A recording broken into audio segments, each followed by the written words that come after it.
What is up, everybody? Welcome back to the Devy YouTube channel. I am your host, as always, Kevin Coleman, and we're back with another prospect breakdown. We're going to be looking at Cedric Baxter Jr. We're going to do a film breakdown, what he's doing well. He just committed to Texas, so we're going to be kind of talking about what is his outlook moving forward and the number 2 running back of the class. What can he do for the Longhorns? Going there with Manning, going there for some of the recruiting class. So stick around. We're going to be talking about everything about Cedric Baxter Jr., the Longhorns outlook, and then a little bit of recruiting class breakdown for them at the end of the video. So stick around after the intro. Make sure you hit that like and subscribe button.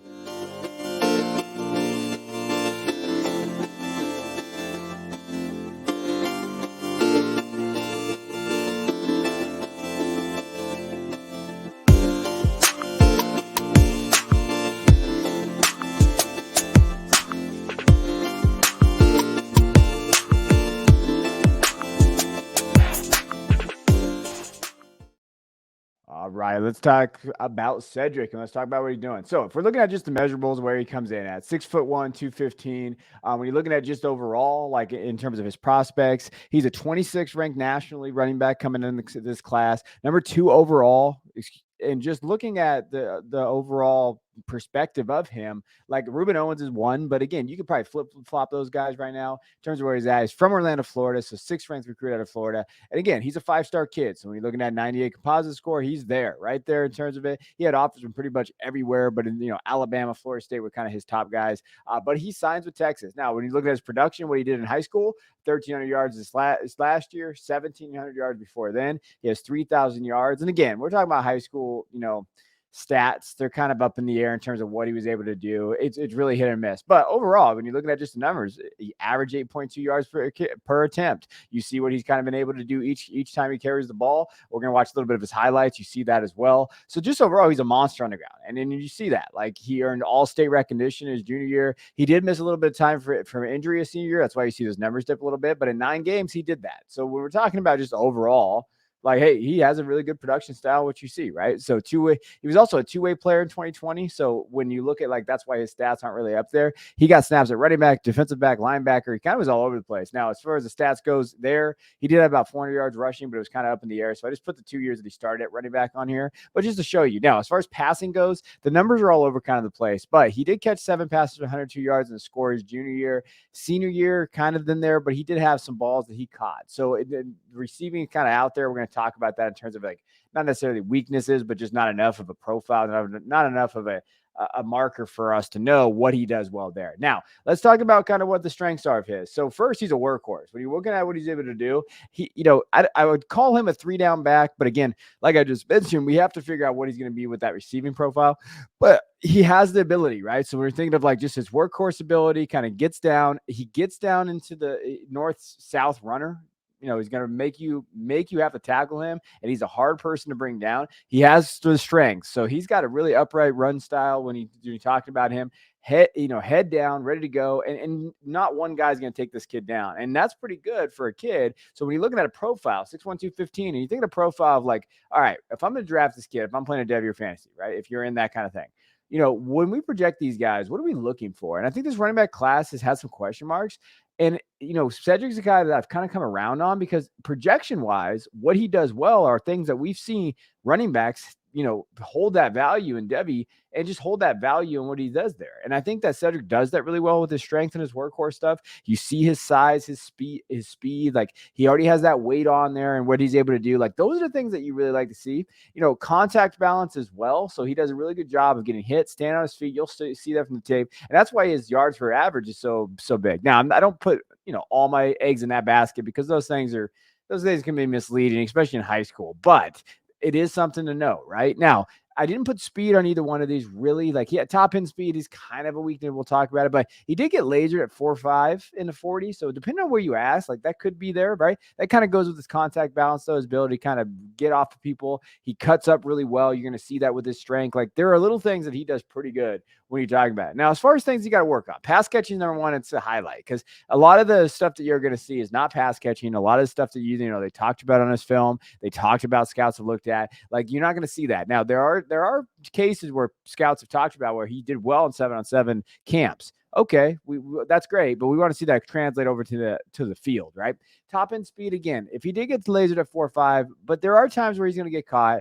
I don't think like in this class overall, there's not a ton of guys at that top end level. So it's not something that I guess you'd have to really worry about, but it is something like if you can stay at 4.5, you're happy, right? But if you see it's in the 4.6, 4.6, late 4.6, don't want to say 4.7, but late 4.6, then we're a little bit worried. So where that's at, where he finishes at in his career, I think he's really going to kind of give us that NFL draft capital buzz that we're going to be looking at. And in vision, I do think that there's times when you're watching him play, he doesn't hesitate enough in terms of where he's looking for his blocks. I think he's so used to just getting down the field, downhill runner, that he can sometimes run into the back of his blockers. Like there's little things that he can do a little bit better on the vision. That's just going to come with scheme, offensive scheme. Starks down there are going to kind of get him into that. I think Bijan did a very good job of that with Texas, Roschon Johnson as well. So when you talk about like Texas running backs, I think there's something to say about what they've been able to do and kind of that version of it, they've gotten better. Now, if we're going to watch the tape, I want to tell you this tape is some of the funnest tape I've watched because he edits all of it. So you're going to see some highlights in here.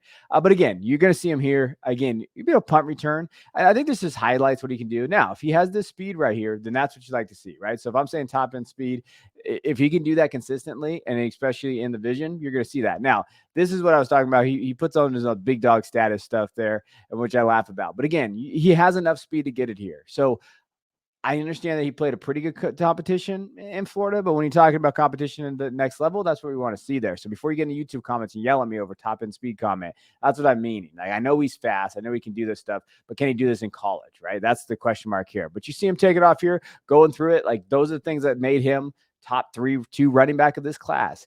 Again, big dog status. I love it. It makes me laugh. At least it gives me, I watch all this tape. It gives me something to laugh about. But again, not really touched, right? But again, he still can break it on that second level. So when you're looking at what he does well is, hey, gets downhill and he's not going to be taken down by one guy. You saw that multiple times where guys are going to try to just take him down with their arm tackling and stuff. That stuff's not going to work. And there's a lot of runs on here that you highlight pretty well. Again, cutting up field. Okay, gets it there. It's just funny to me. Like those are poor tackles, right? So I think the one thing I highlighted while I was watching him down and breaking down his film, like everything looks good, but just the competition he faced in some of these highlight tapes, that's just something that you have to be aware of. And I think that's kind of where I was looking at the tape and looking at the breakdown of him as a prospect. But again, they kind of just let him do his own thing. He gets up the field, one cut. And I think that's one other area. I didn't put it necessarily on his strengths and weaknesses. That one cut up, like the way he's able to plant his foot and go, that's special. Like those are the things that break out about here. Again, breaking tackles, able to make those first two guys miss, and then he's going to be able to take it there. Those are things. And then, hey, that's a poor angle and a poor tackle, right? But hey, he scores and he does that. So you're excited when you watch the film here. Like Texas is a great one. And I think one thing about him, we're going to talk about the outlook here in a second. Cedric's going to compete for that running back one spot. I mean, he's going to compete for that this year. I mean, I don't see anything outside of the question mark. But again, poor tackling again. Like he is really a man amongst boys out there when you're watching his tape and you're watching over him. Like that's why part of me is like, he's out there and he has that ability. But where does that come from, right? I think that's the question mark. Now, let's go over the outlook. Let's talk about where he's going to be and just kind of where Texas's outlook right now is going to be. So they lost Bijan and they lost Roschon Johnson. And both those guys are really good. So Johnson and Robinson, obviously Bijan's probably going to be a first-round draft pick. Johnson's kind of a sleeper in terms of where he's at. So they have Keelan Robinson. And you're looking at, hey, if he's going to come back, I think he is, but it just determined, all that grad transfer stuff into the COVID year. Jonathan Brooks is there. Jaden Blue is there. Now, Jaden Blue is their big running back get last year, but unfortunately, he came in just undersized. Like when you look at Jaden, what he's able to do, like people thought he was going to be over 200. Right now he's listed at 194, but I think that undersized thing is going to be a concern.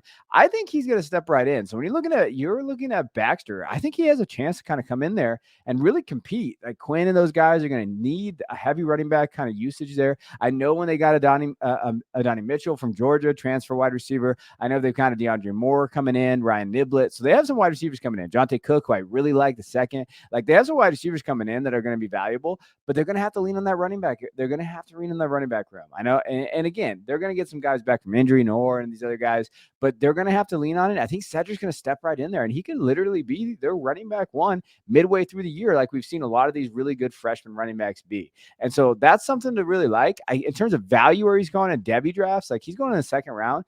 that's a smash value for me right now. Like that's the type of things that you can get for a running back one that has a value. Like you're not having to get him in the first round. I think there's some question marks at the running back position too in a lot of these drafts. So when you're thinking about like where he's going now, we're in a mock right now. So this is, where he's at. He has still not been drafted, and it's in the third round. So when you're looking at like Cedric's value, I think that he's kind of in that second, third round territory. And if you can get him in the third round, you should be very excited about that, right? So those are the areas that you have with him. So Texas should be excited for what they have out there. And this has to be Sark's year, right? Quinn Ewers is a junior, well, considered a junior. So when you're looking at like his 3 years, what can he be? The wide receiver room is ready. Jatavian Sanders is a stud.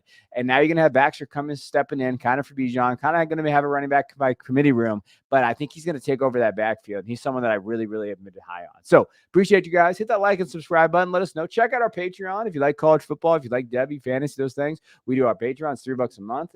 It has a lot of value. You have annual subscriptions right now. And if you like sports betting, Prize Picks, use our code, the Devy Royale. You get up to $100 matched for the first deposit. So use those things for us. We appreciate that. If not, at least just hit that like and subscribe button for us. Stay here on the channel with the content. So we appreciate you guys. We'll check you guys next time.